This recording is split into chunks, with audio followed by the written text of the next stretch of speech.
बिस्मिल्लाहिर्रहमानिर्रहीम। First year. आज की वीडियो में हम चैप्टर 2 वेक्टर्स का टॉपिक है रेजोल्यूशन ऑफ वेक्टर, इसको डिस्कस करेंगे।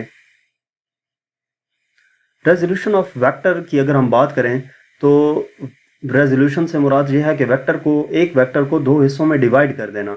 ठीक है, तो जब दो हिस्सों में डिवाइड करते हैं तो उनको हम रेक्टेंगुलर कंपोनेंट्स कहते हैं। तो रेक्टेंगुलर कंपोनेंट्स क्या होते हैं? The components of a vector which are mutually perpendicular are called rectangular components. कि वेक्टर के वो कंपोनेंट्स जो एक दूसरे के साथ म्यूचुअली परपेंडिकुलर होते हैं, यानी कि एक दूसरे के साथ 90 डिग्री के एंगल पे होते हैं, तो उनको हम नाम देते हैं रेक्टेंगुलर कंपोनेंट्स का। अब इसकी एक्सप्लेनेशन अगर देखें तो हम कंसिडर करते हैं कि हमारे पास एक फोर्स F है जिसको हमने लाइन OA से रिप्रेजेंट किया हुआ है, और ये हॉरिजेंटल के साथ यानी कि एक्स एक्सिस के साथ थीटा एंगल पे मौजूद है। अब हमने क्या किया, एक परपेंडिकुलर ड्रॉ किया ए पॉइंट से AB परपेंडिकुलर ड्रॉ किया एक्स एक्सिस पे। ठीक है, तो हेड टू टेल रूल के मुताबिक जो OA है वो रिजल्टेंट वेक्टर होगा किसका? OB प्लस BA का।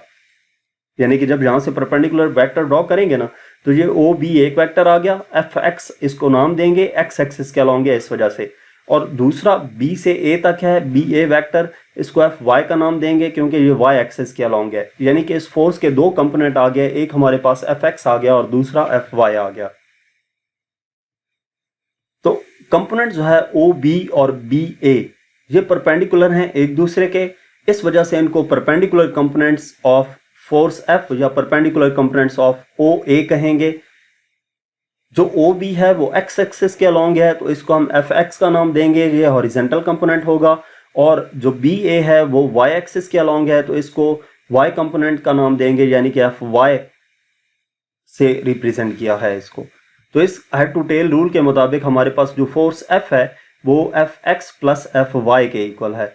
हेड टू टेल रूल में हम ऐसे ही करते हैं ना, first vector plus second vector, दोनों वेक्टर्स को ऐड किया, सेकंड वेक्टर की टेल फर्स्ट वेक्टर के हेड से ज्वाइन कर दिया, तो at the end first vector की टेल को लास्ट वेक्टर के हेड से ज्वाइन करके लास्ट वेक्टर की तरफ उसका एरो बना दिया जाता है।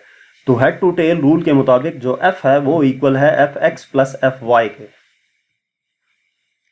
तो magnitude of FX and FY can be found using trigonometric ratios. ये हमारे पास एक ट्रायंगल बन गई है OAB, तो इसके ऊपर हम क्या करेंगे, ट्रिग्नोमेट्रिक रेशोज अप्लाई करेंगे और उसकी मदद से जो दो परपेंडिकुलर कंपोनेंट्स हमने फाइंड करने हैं FX और FY वो कैलकुलेट कर लेंगे।